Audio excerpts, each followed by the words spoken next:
Welcome, friends, for this monthly meeting, which we call a monthly Satsang. And the idea of having these monthly meetings or Satsangs is that on the spiritual path, we are fighting a very serious adversary, like an enemy, and that is our own mind. When we have these meetings, for some times the effect lasts on us and we feel that the spiritual path is the true purpose of life and we should get back on track on the spiritual path. And later on we get involved in our daily chores in the world and we forget about it. And so we need to be using some institution to remind us constantly that we should not give up the real path, the real purpose of life, which is the spiritual path to discover who we are, what we are here for as a human being.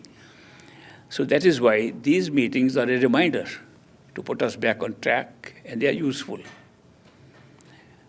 Satsang, the Indian word for these meetings, means the company of the truth. Sat means truth, Sang means company. The company of the truth means wherever truth is being shared, we should be there. When we come to these perfect living masters and spend time with them, we are really sharing the truth with them. And it hits us. It hits us not so much in our minds as it hits our souls.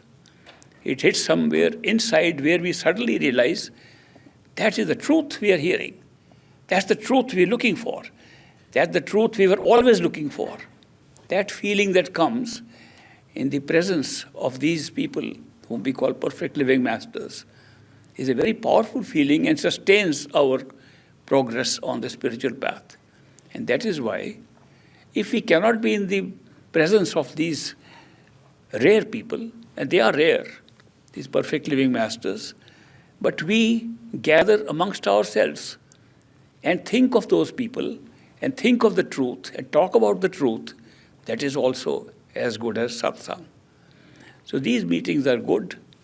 Whether you are able to attend the meeting of a perfect living master or attend meetings with people who are following this path, it's a useful trigger for remembering that our true purpose of life is this one. Why do we call the spiritual path as the true purpose of life? I must have received thousands of emails in the last several years asking what is the purpose of life. And I say the purpose of life is to find who you are, why you are here, what's the purpose of having experiences of the physical world. And that's the main purpose of being a human being. It is not necessary to be a human being to be a living being. You can be a plant, you can be an insect, you can be a bird, you can be an animal, you can be an angel. You can be a ruling god of one of the higher regions of consciousness. None of those beings have the power to find out who they are. And the only one singled out species of human life, of any life, is the human life in which we can seek our own self and seek the purpose of our life. Why are we here? Why did we come into this world at all? We didn't come to have suffering and all. Did we have a hand in coming here? Was it forced upon us? What is the truth? What is the reality? Have we ever known that? How is there so much discrimination in this world? People are born poor and sick, and some are born rich and healthy.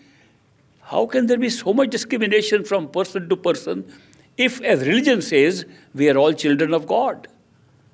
It doesn't make sense at all that there should be so much discrimination in a creator who should create such different varieties of people and put them at such differential with each other. Then what is this show about? Why is it happening like this? If we can find the truth about our own self, we'll get answers to all these questions. One simple step of discovering who you really are answers all these questions to your own satisfaction. And you test it out. And what is that answer? The answer is that the Creator, whom we are placing somewhere outside and thinking he lives in heaven or somewhere, is actually inside us. He is our own reality. He is the truth inside us. He is the only truth inside us. All rest has been created for an experience for the true self. And these experiences have been created with a very good purpose. These experiences have been created by the power of that one truth for which we have no name. And we have used many names. I use a certain term for it, and I feel guilty that I am not expressing myself what I want to say. I call it totality of consciousness. I say where all consciousness becomes one, that creative power, I think, could be described as the self. Not a good definition, but I don't find anything better.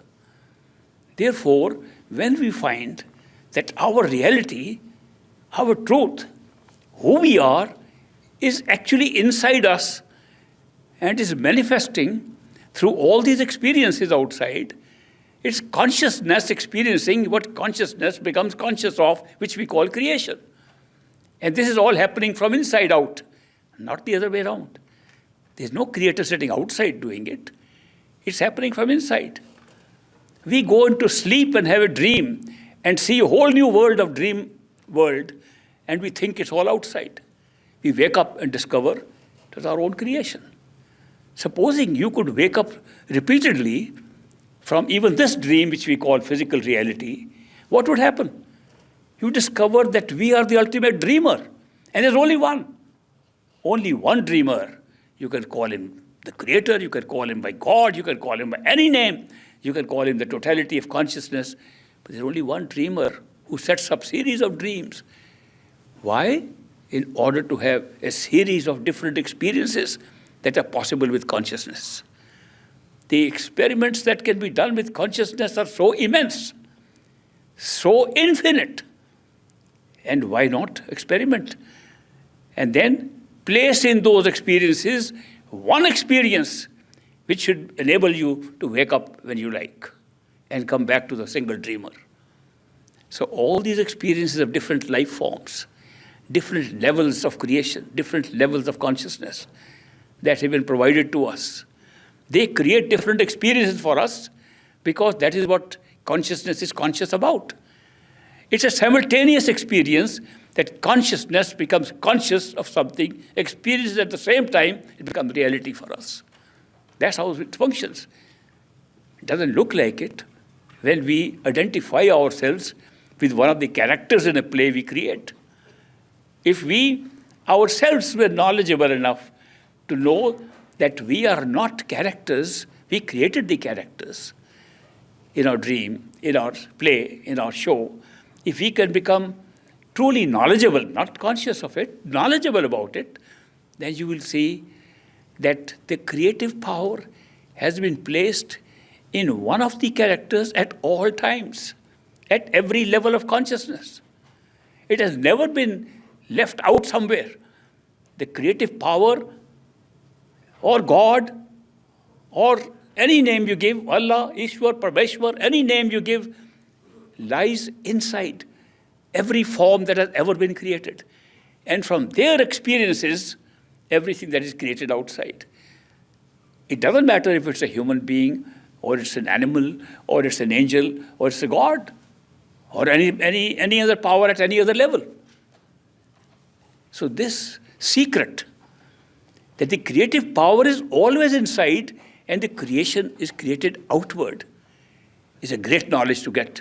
Not from reading books, not theoretically, but from experience, personal experience. Personal experience of going within, finding the real secret of this creation from within. And that is the purpose of this life, that this human life has been made singularly different from all other life forms because it provides a chance for us to wake up from the dream. It provides a chance for us to shed these outer covers, that are created by dreams for different experiences and find the inside core of our true being. These covers outside create a character for us. No matter what cover we put on. Every character that we find in this world, including ourselves, we become a character of the very kind of creation we create. No different. Supposing you are in a physical reality and have a physical body.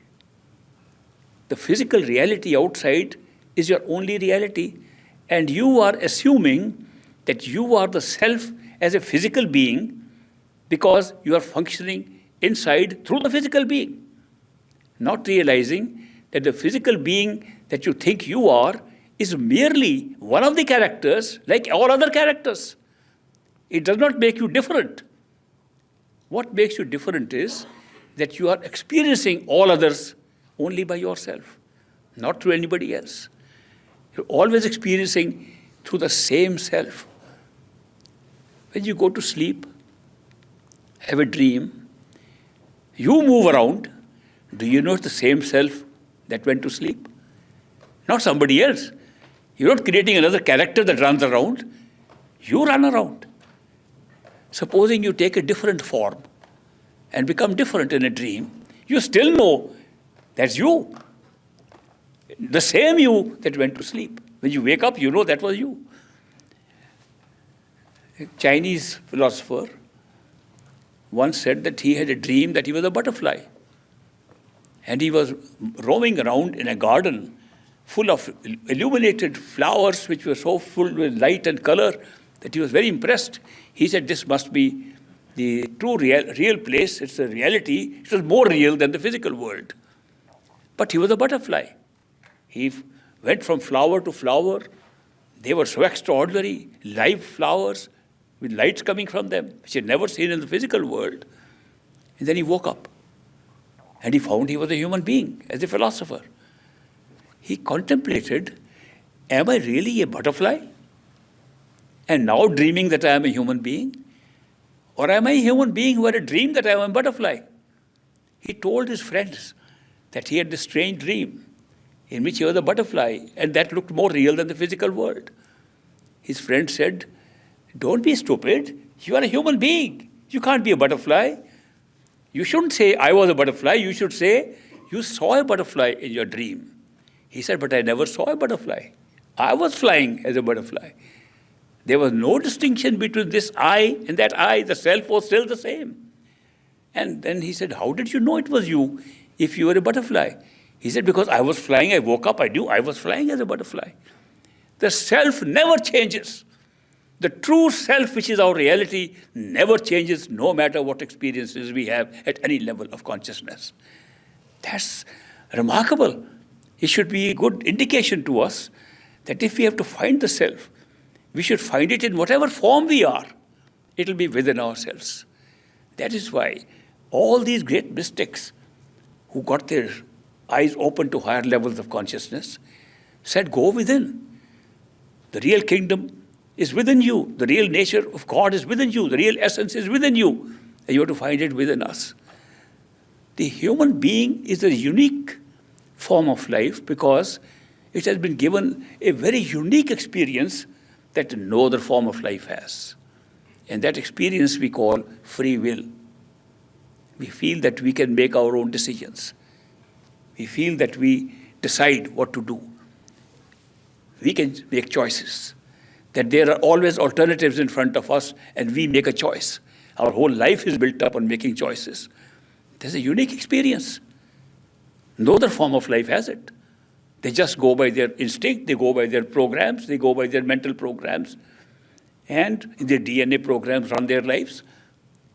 And we, on the other hand, with similar DNA, almost identical DNA with a monkey, almost half the DNA of a human being is the same as in a banana. You can imagine the DNA is running our life the same as theirs. Then what's the difference?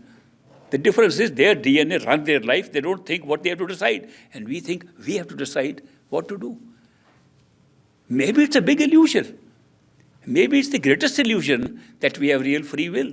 But an experience is real. Experience is so real when a person says, I have no free will. He has used his free will right there to say that. He could have said, I have free will or I don't have free will. This concept that free will is not real does not apply to the human physical state in a physical world. We make choices. We are forced to make choices. There's no option for that. Then is it truly real? We'll find out, but you can't find out when you are in a physical form. In physical form, it will always be real. Now, what is the advantage of having this kind of an experience unique to a human being of free will? The advantage is you can seek to find your own self. You can't do that in any other form. You can be a seeker. No other form of life can be a seeker except a human being. And that's why it's the greatest gift to us to be a human being. People say, we want to see miracles. The miracle is you are a human being, the greatest miracle, where you can find yourself. It's the best miracle that has ever happened. As a human being, we seek. And if you seek, you will find.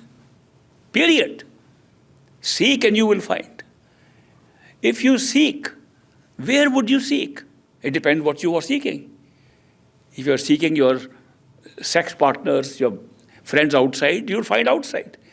If you seek wealth, you will find outside. If you seek material thing, you will find outside. But what if you want to seek yourself? You will find inside yourself, not outside.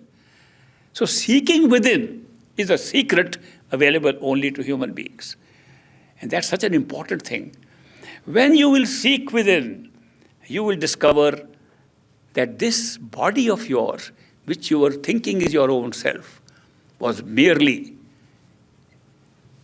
yourself in a costume, designed to create a physical experience because you are wearing a physical costume. It's not real. It's made up by consciousness in the same way as everything else is made up by that ultimate consciousness. And you are able to use this physical body to have the experience of a physical world, including the experience of seeking in a physical world and finding the truth beyond physical. And the most amazing thing, that you can use this physical body to discover the truth that is lying inside, which is not physical at all. How do we do it? It appears there are other forms of life also which are not physical. We get information, slight information about that when we go to sleep and see we can create a dream world which is not physical. We wake up and that disappears. There are people who say they can wake up from this level and have another level of an astral travel and travel in a world which is not physical.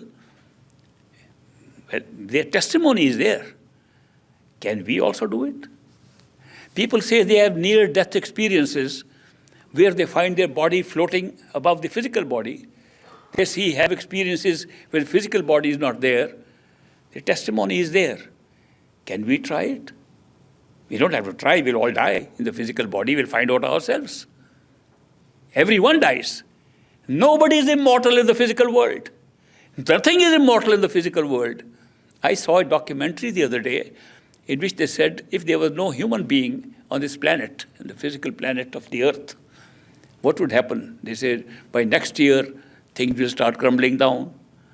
They will not be taken care of. After 100 years, this will be changing. After 1 million years, all the big monuments will have gone down. After 20 million years, 100 million years, everything will be reduced to dust. All animals will die, all human beings will die, everything will die, except a few shrubs will be left. It goes steadily telling what the impact of a human being is on the planet. And we think that the planet was made up by human beings and can die also without human beings. This human being, as a character on the physical world, creates everything around. And when you discover from this testimony that death is not really death of the inside self, it's only death of a person, of a body here, it's a very great experience. But dying and then not being able to tell anybody else is no use. It's not of any value to us. A person has died and he's shouting in his disembodied spirit. We are not dead, we are alive, and we can't hear him, we can't see him. We sometimes feel his presence. Some people say, my dear mother, she was so good, but now she's haunting me like a ghost. The same person who was so dear has become like a ghost because the body is not there. But the presence is there. But we don't have any solid evidence. What happens after death? Can we, while alive, check out what happens to us when we die physically? Yes, it is possible. And that is the secret that these mystics and saints, enlightened saints, have shared with us. That you can die while living and tell the story from your own experience. Not necessarily to others, at least to yourself. You can tell the story that death does not mean death for you, it means death for the body. How do you die while living? In the Gospels, Paul says, I die daily. It doesn't mean that he's physically dying. It means experiencing death every day. Anybody can do it. It's not a rare event. If you want to do it, you can do it. And what's the secret of doing it is? To pretend you are dead. One of the greatest Maharishis, a great saint in India, Raman Maharishi, discovered the truth. When he was very sick and physically dying, and he only one servant who was attending on him, he left for an errand, and he was calling him and the servant wasn't there. And Raman got frightened that I am going to die and nobody is around me. Then he said, after all, what will be death? And he pretended to die. He stretched his arms and his legs, created an artificial rigor mortis that this is what will happen. And everything he tried to imitate, my breathing will stop. Then he said, but who am I talking then? I am talking more cleverly now and more carefully now, more loudly now than I was doing when I was not dead. By pretending to be dead, I found out I don't die.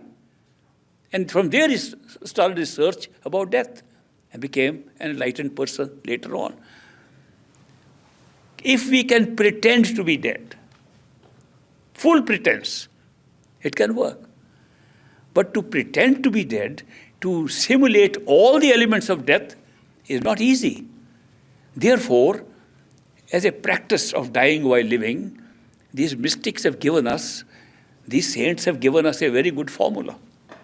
They have said that death does not take place simultaneously all over the body.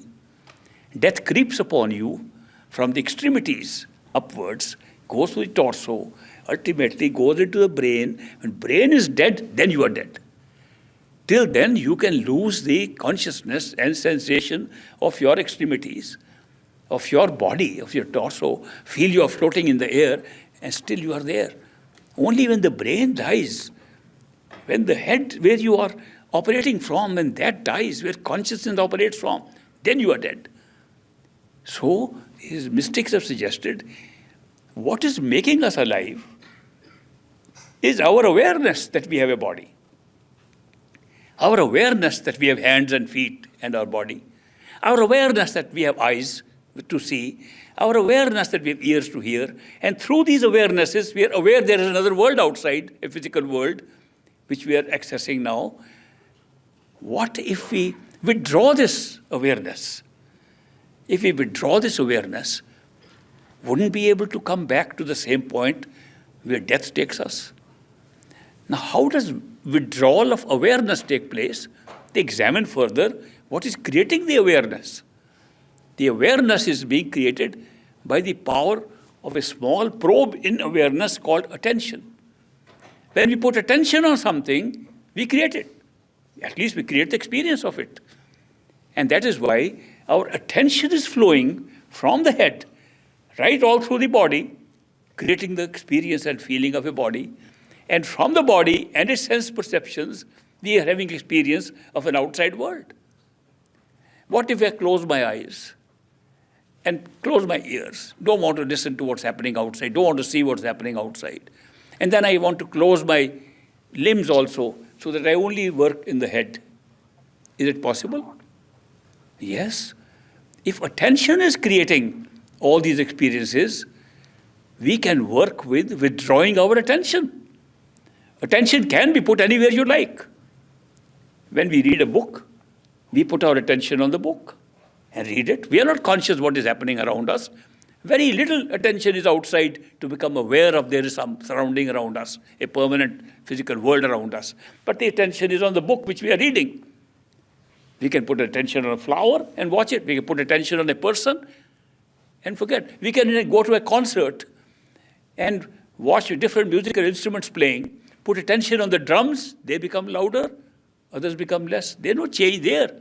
Our attention has picked up something and made us unaware of the rest. This principle is the secret of discovering yourself. This principle of using attention properly is the secret of discovering yourself.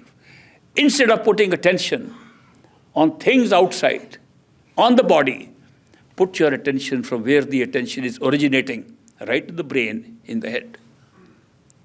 Now you can localize it even more. You can even pinpoint where that point is from where attention is flowing. It's right in the center of the head, the most well-protected part of the human body. Right where the pineal gland is, right where the pituitary body hangs, the medulla oblongata. If I talk to you about the anatomy of the head, it's exactly in the middle, behind the eyes, in the center. That's where we are conscious from. That's where we are alive from. That's where our sensations come from. That's where thoughts come from. That's where the mind functions. That's where everything functions. And that's how we know there's a physical world outside. If we can put our attention there, what would happen? The longer you can hold the attention there, the more unaware you will become of your surroundings. Same principle. The longer you can hold your attention there, the more you will become unaware of your own body, starting from the limbs, starting from the hands and feet, and withdrawing and going through the whole torso.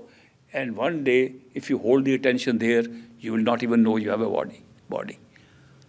I'm not talking of an out-of-body experience. I am talking of withdrawing your attention to your own self and awakening to a new level. Not that this body is there and you are now using a heart chakra or some energy centers to go and experience something separate from it and linked with a silver cord to this body. I'm not talking of those experiences. I am talking of awakening to a different yourself by becoming unconscious, unaware of the physical body. Anybody can do it. It's not a very special technique. We all use attention. A 5-year-old child is using attention, and a 100-year-old man is also using attention. So meditation, in order to discover yourself, is possible for anybody from 5 years old to 100 years old, irrespective of nationality, color of the skin, irrespective of gender, sex, anything. It doesn't matter who you are. It is open to you. It's the greatest gift given to us.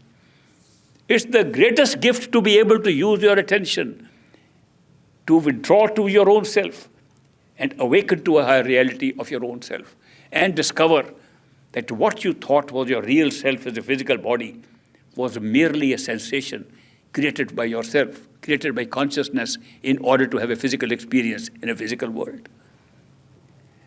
It's totally opposite of the belief that the physical world is real and we've just come for a little time here.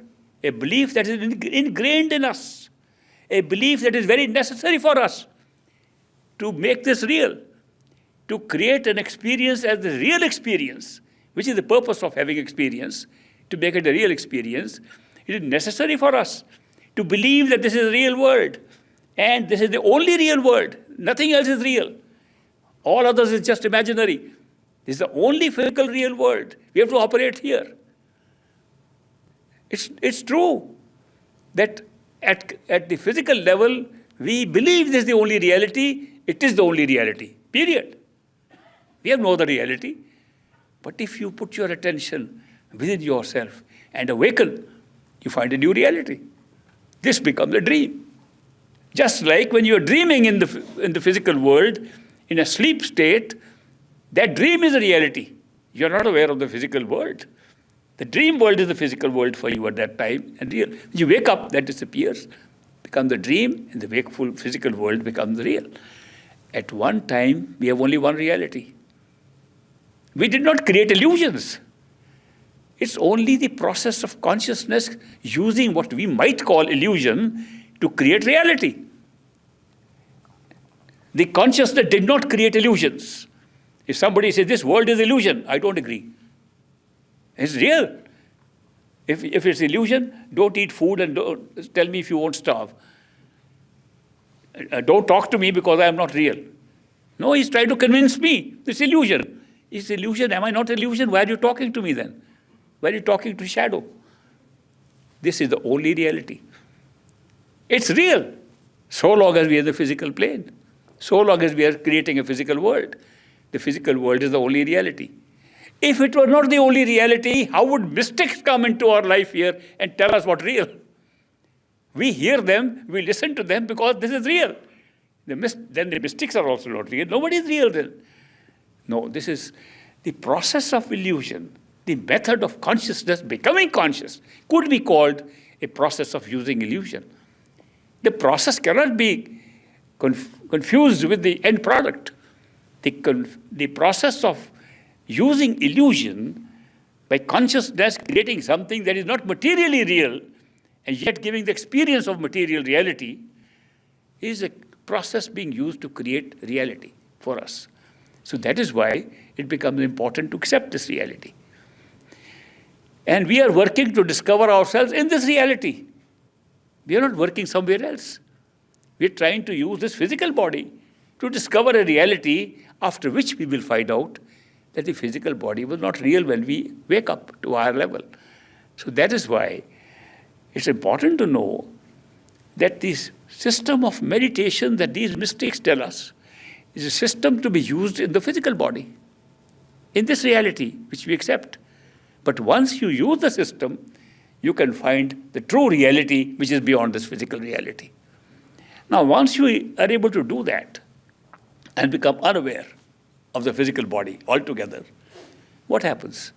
We don't disappear. We are more alive than here. We become like the butterfly that the Chinese philosopher saw. Everything gets bright and lit up. Flowers are shining with light. The whole world is shining with light. It's a strange world where the sun never sets. It's a strange world where we have no weight. It's a strange world, we have no physical bodies. But it's a great world. It's a world that exists contemporary, simultaneously with this one.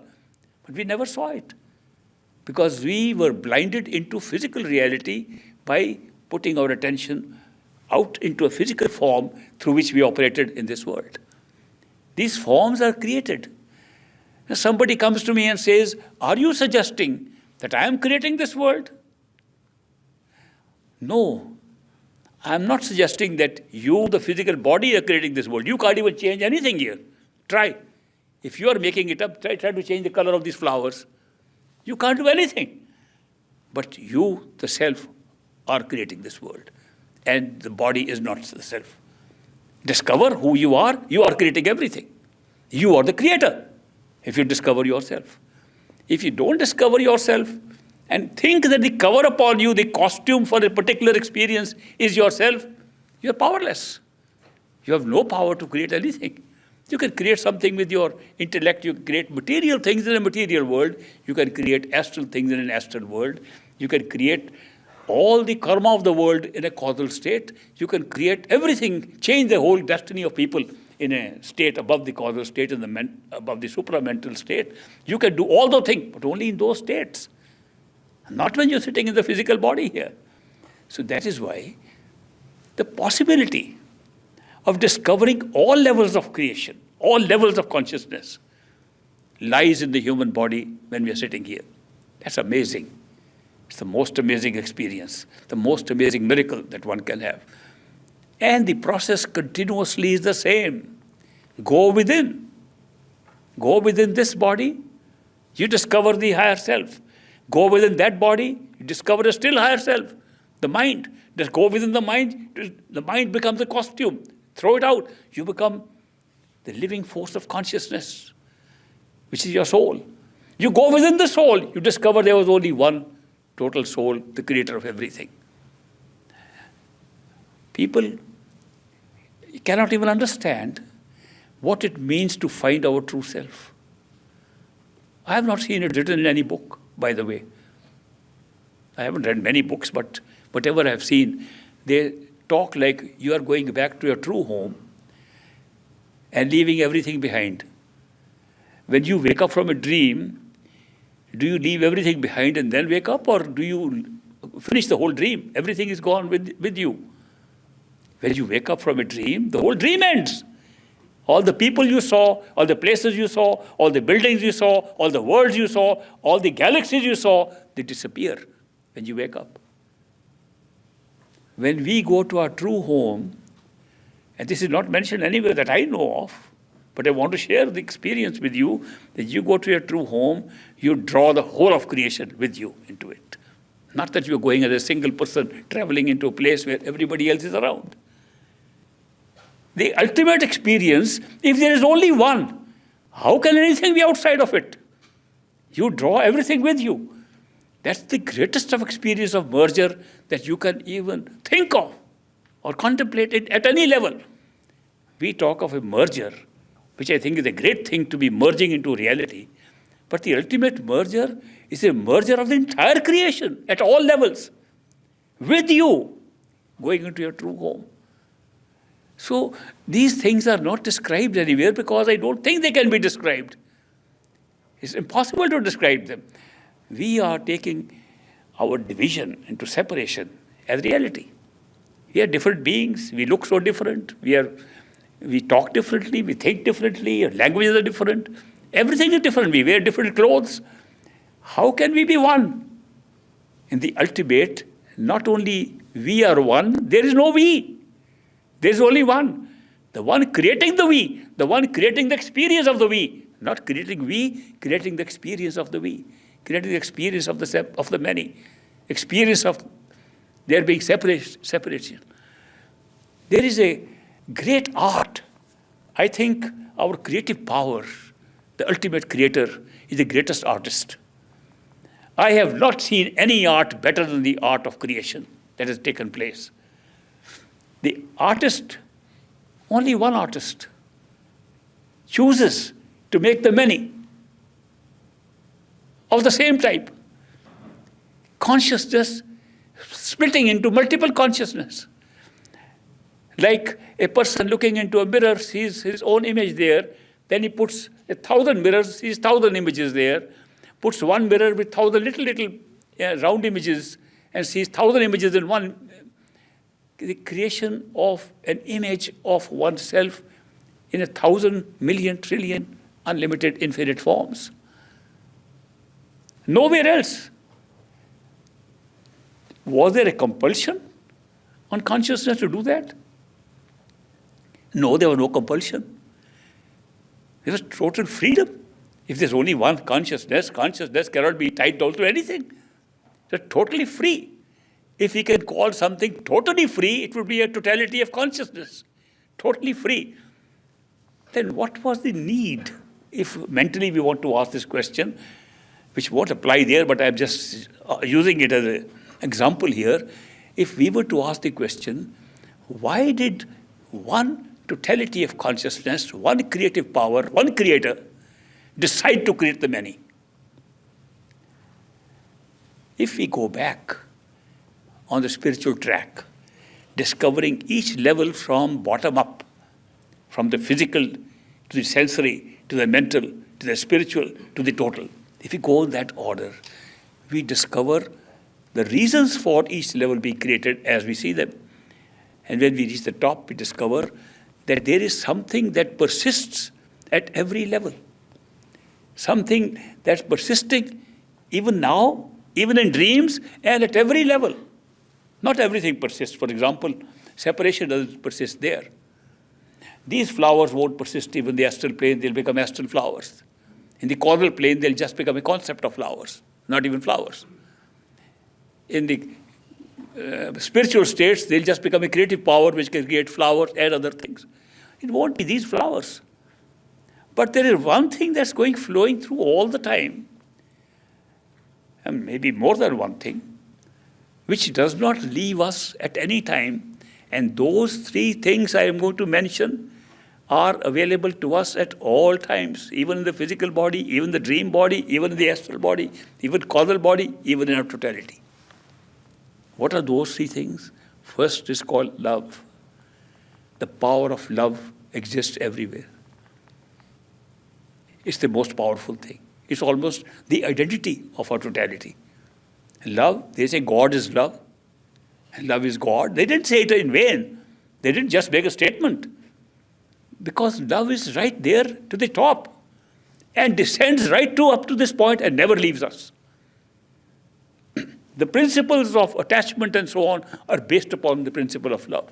There's so many other things that are happening here which are holding us here, but the principle by which they were created was the power of love. Second, the power of bliss, the power to have ultimate happiness, not pleasure, happiness. That blissful state, the state of appreciating and feeling glad about it, persists at all levels. The beauty, the creation of beauty and the appreciation of beauty persists all over. And an instant knowledge without thoughts persists everywhere. Here we call it intuition. We call it gut feeling. We give different names to it, but they persist at every level. So amazing thing is that in our essence, in our ultimate essence, where we are merely the creative power, these three things can still be found there. Love, beauty and its appreciation, and the instant knowledge which we call intuition. If this is the nature, essence of our ultimate being, then naturally it has to be expressed. The whole of the creation is based upon that principle. All levels have been created based upon that principle. And when you talk of love, how do you experience love? The best way to experience love as our greatest intelligence of the totality of consciousness experienced or created was having more than one. The very essence of the principle of creating the many. One became the many to experience its essence of love. And love was unbounded in that experience. And we call it our true home. That's where we belong. Those individuated forms of consciousness, which are part of one consciousness, but within the unconsciousness, they're experiencing that individuation. That's ourselves. That's our true self. You can from there discover one, or you can discover the many. They're both simultaneous together in our true home. The principle of going within by meditation can take you to that level. Of course, it requires a lot of steps to go through. But you can go through the steps. First step I just mentioned to you is to experience dying while living. And that will put you into a state of being where you have a much longer life. You will recall past lives in physical bodies. You will recall your past lives in non-physical bodies. That's first step. Second step, and then first step also shows that the sense perceptions which you are using in the physical body are not belonging to the physical body. If the sense perceptions of seeing, touching, tasting, smelling, these perceptions which are creating the whole physical world for us, we do not know the physical world except through these senses. The senses create this physical world. These do not belong to the physical body, they belong to the body which you discover when you die, either by natural death or by meditation and withdrawing attention to the self. Sense perceptions are actually the astral body. There's no body. The sense perceptions function like a body like this one. But the sense perceptions are very strong, very powerful in that form. And so you can see, touch, taste, smell, everything without a physical body. That's why you are so light. That's why there is no gravity. That's why there is no power to hold you down. And that experience is available to you by withdrawing attention to the point behind the eyes, which we now call third eye center. because these two eyes don't actually see. We think the two eyes are designed to see. The two eyes are designed to create images. The two eyes don't create the same image. They create two different images. We combine the two images and see the stereoscopic distance, and this effect, that stereoscopic effect of seeing distance, is created because the two eyes see two different pictures. We can go to a 3D movie today and see that we can wear artificial glasses and create 3D image. These two eyes are seeing two different pictures because of their distance. Where do they combine to create the distance? Have you ever noticed that when you're looking at something in the physical body, with physical eyes, where are you looking from a single image? If you're looking at the eyes, through the eyes, you would see two images. Where do you combine, and where does it become a single image? Where do you see it from? You see it, and that's the actual experience we are all having. Nobody's saying, I am seeing with my eyes only. I am seeing combined image from behind the eyes at this common place where it crosses like this in the center. We always see like that. Therefore, that seat itself is the third eye center.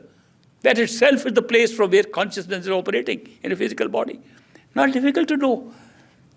When you close your eyes and you want to know where you are, where you're thinking from, where do you believe you are? That's where you are. People say we are searching very hard in our meditation for third eye center. It's not hard at all. You know where you are. Don't think the body is you. Just forget that part. Say you are in the head, sitting in the head. Where are you? Don't assume you are a body you are looking for or something that you're looking for. Just say, I know where I am, and you will be at the third eye center. And that's where you put your attention on. When you do that, the sense perceptions are sustained and never die, at least not for a long time. The average length for those who have gone into that level and seen, the average length of life for the sense perceptions is much more than the physical body, ranging from 1,000 to 3,000 physical years. Do you know we have been using our sense perceptions? The same sense perceptions in past lives will use the same sense perception next life. And that's why the perceptions persist. Of course, the eyes are very clear, 20/20 vision, maybe better. The hearing is great. No hearing aids required, even for old age. Not even a 3,000 years old astral body. But when you withdraw your attention within that body, behind the eyes of the astral self, which is little different from the withdrawal of attention from the physical body, but under the guidance of a trained person, you can go to that level. You will notice that you are becoming unaware of your sense perceptions. You don't feel you have eyes to see. You don't feel you have got ears to hear. They disappear. And what comes up is a total mental grasp of everything, total mental picture in one picture, everything. The hearing and seeing become the same. All sense perceptions become the same. Because then the mind takes over what the sense perceptions are doing. To discover that you have a mind that functions independently, the same mind that you are using for thinking today is not a different mind. The mind you use for thinking today becomes yourself. And therefore, that mental state, which we call causal state, is a very great experience. Because there you find that these things which we thought were all separated creation were coming from a single source, the mind. The mind itself, which we are using for thinking, is the causal body. It's not a body. We just assume that all bodies are just like this. They are not. The mind is the causal body. And the concepts that are created by the mind work to create the ideas of things and make pictures of singular things in the astral plane. And those ideas create all the physical world that we see here. Even operating as human beings, we are using all those facilities from inside to get the concept, to get the idea, and to make something. Socrates, through Plato, explains this idea, the Greek philosopher, very beautifully. He says, and there's a conversation with Aristotle, Plato talking to Aristotle. Plato is learning from Socrates that the world of ideas is more real than the physical world. And Aristotle questions, this is not true. Ideas are in the mind. And this is just a physical world is real. How can you say that that is more real? So then he explains, you are sitting on a chair. The chair wouldn't have been there if there wasn't an idea of a chair. Where did the idea of a chair originate? Go back to that. You will discover it was somebody's imagination, somebody's astral thinking, not self-perceptions. Somebody thinking inside and came up with an idea that we could have something to sit higher than the ground. And the idea of a chair came up. A chair came up. Today we have millions of different kinds of chairs, but they all came from the single idea. One idea of a chair created all the chairs. If that idea was not there, no chair would be here. But where did the idea of chair come from? The concept that we sit. The concept we sit high or low.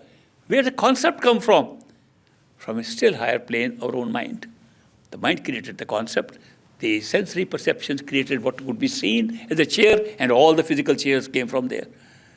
Everything that we are experiencing here is coming in these stages. The mind is the causal body, and we discover the truth about our destinies, discover how destinies are made. And so on, we go to our ultimate self and find that consciousness is the ultimate creator of everything. And we find a unique, individuated consciousness, which is our soul, which is our reality, which never is born, never dies.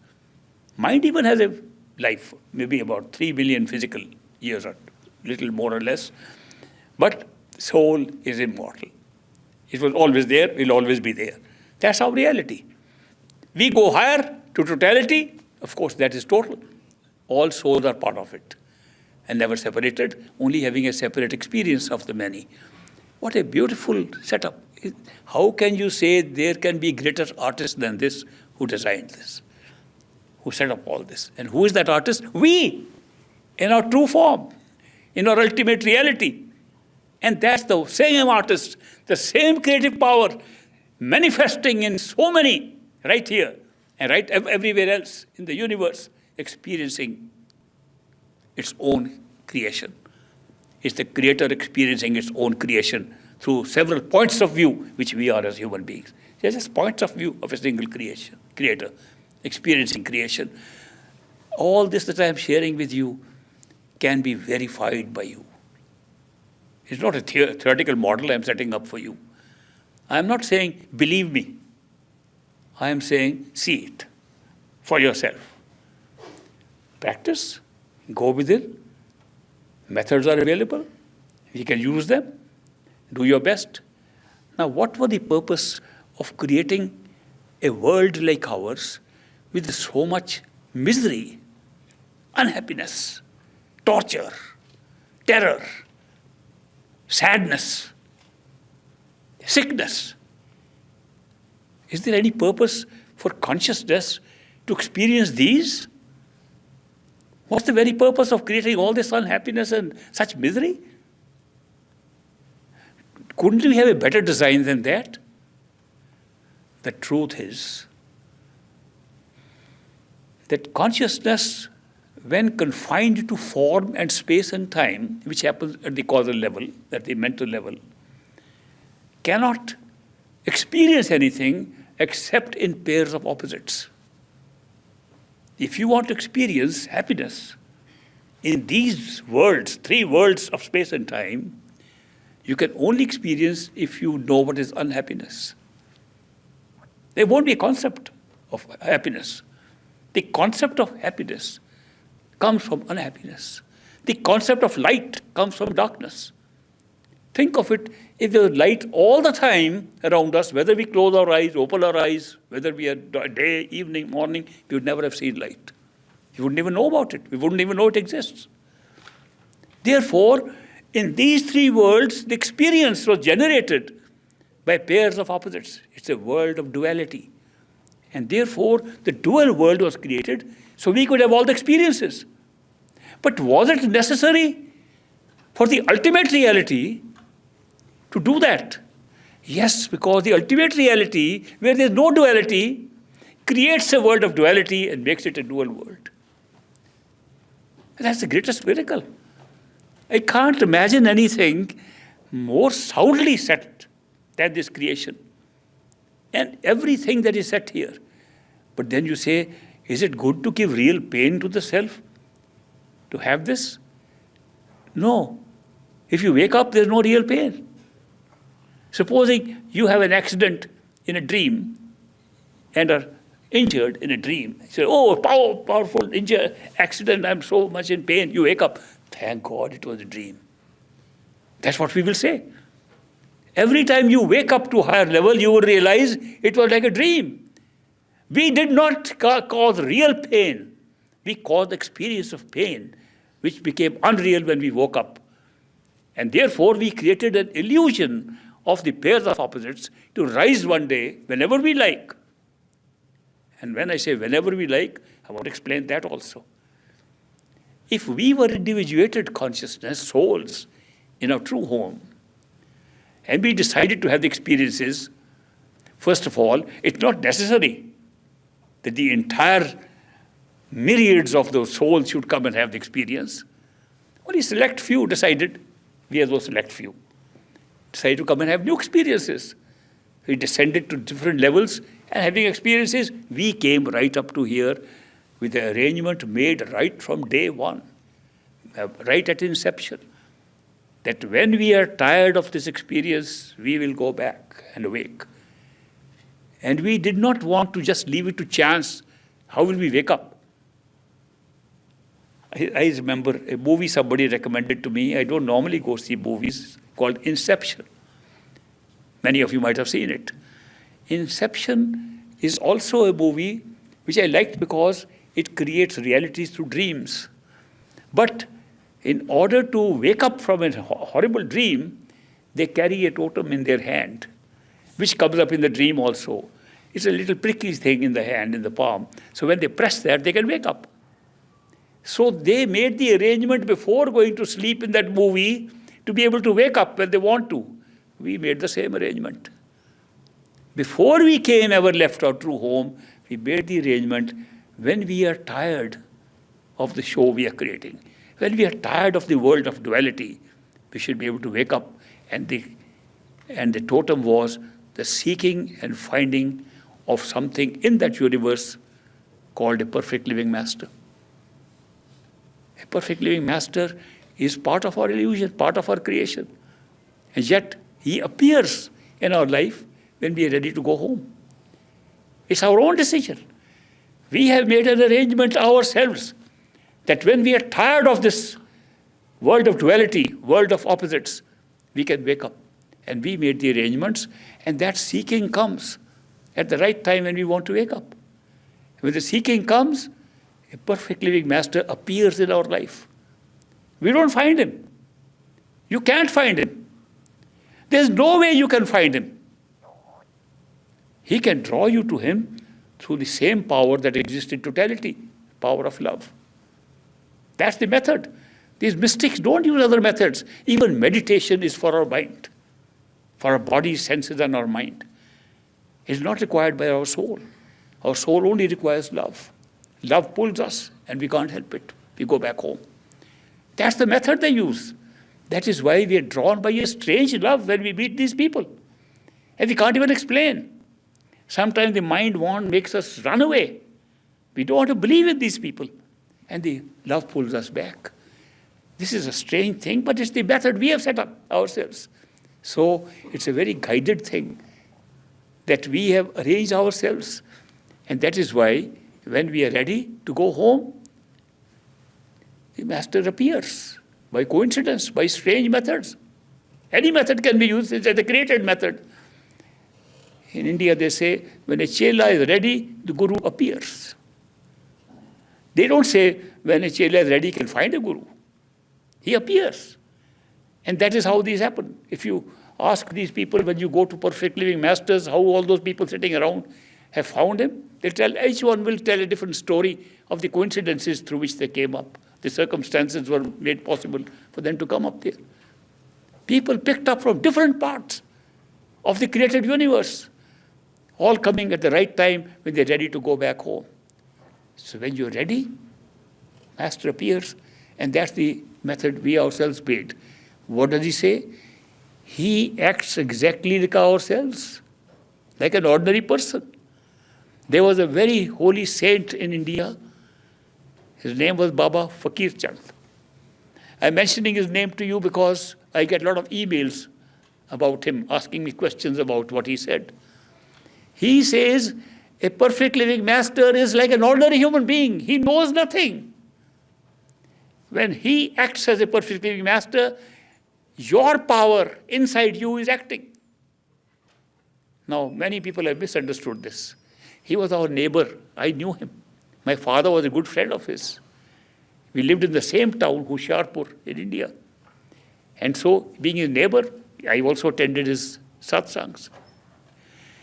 In one of the satsangs, he's telling his own story that when he was in the war, First World War, he was in the base post office or somewhere, and the other people were in an advanced state.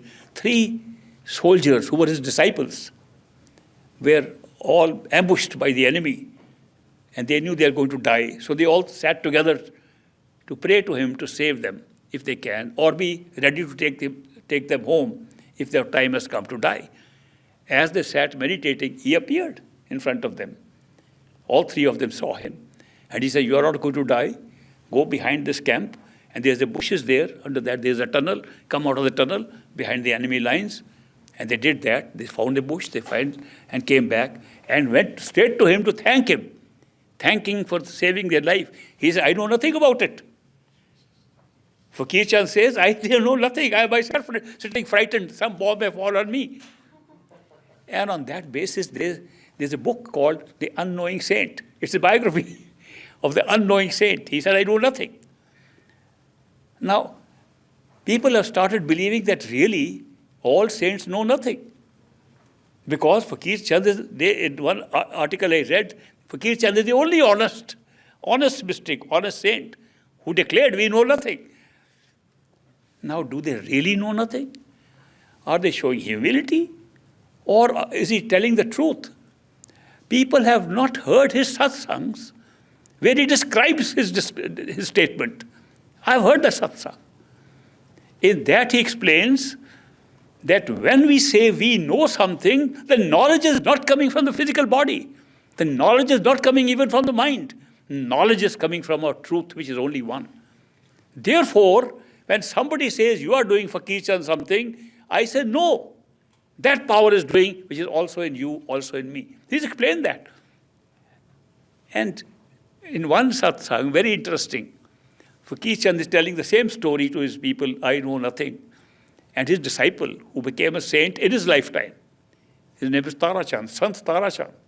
Sant Tara Chand is also sitting there. After Fakir Chand has said, I know nothing, he asked Sant Tara Chand, you also give a satsang. So Tara Chand takes the microphone. He says, don't believe this guy. He's telling his master. He says, I have come from 1,000 miles away to see him. If he knew nothing, I would not make that trip. I have come here. I want to explain to you why he's saying that. He's making a very important point. He's making a point that all true knowledge is coming from one source. And that source is in you and me and everybody. Therefore, he's taking no credit for the physical form of Fakir Chand to say that he has the knowledge and nobody else has. Everybody has the same knowledge. Everybody has the same source. All human beings have the same source. Actually, all creation is the same source. The source is one. And just because one person has been arranged by us, by that source, to become a perfect living master, that person must behave and must act like anybody else at that level. That is why when we meet these perfect living masters, they are just like us. They live like us. Their whole life is like us. They're born like us, they die like us, and they live like us, they fall sick like us, they take medicine like us, they get treatment like us. No difference. What is the difference then? The difference is they are aware of their totality of consciousness, which they know is in all of us. And they're no different. Each one of us is the same. It's not any discrimination has been done. The discrimination was created for the power of duality to be experienced in non-duality. That there is, the truth is non-dual. And we can appreciate it a lot more by seeing the opposite of it.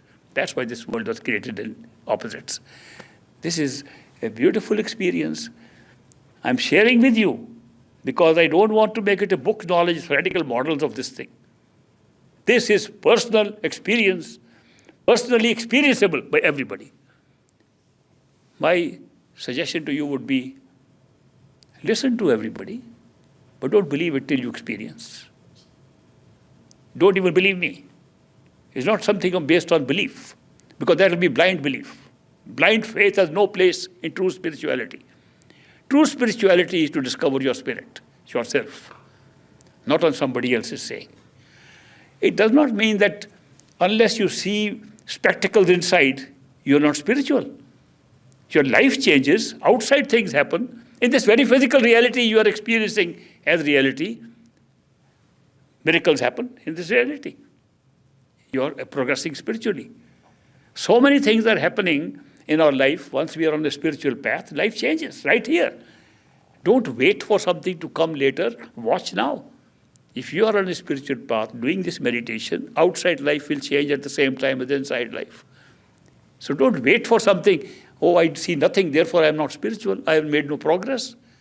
You are making progress the moment your love and devotion is increasing, which is the pull that is going to take you back home. The mind can go only up to the causal plane, up to the mental level. It cannot go beyond. Thinking and mental calculation, intellectual calculation cannot take you beyond the mind. The only thing that will take you beyond the mind into true reality is love and devotion. Start from here. Practice your meditation with love and devotion.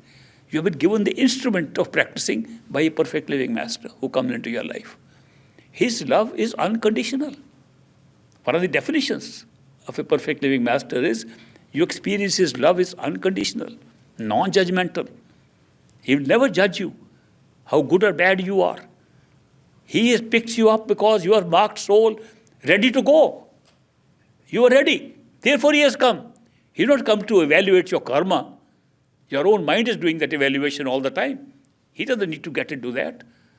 Therefore, you fall in love with that person, he will automatically pull you. When he pulls you, remember him. Meditation without love and devotion is no good. It doesn't take you anywhere. Sometimes it's worse than non-meditation because it can give you a false ego. Oh, I meditate for so many hours. I meditate for so long. I've been meditating for years. Oh, I was a follower of that master for so many years, so I'm superior to others. That kind of ego will come in the way of your spiritual progress. But meditate with love and devotion. You'll make progress. We'll have a break now. I'll see you again in a little while.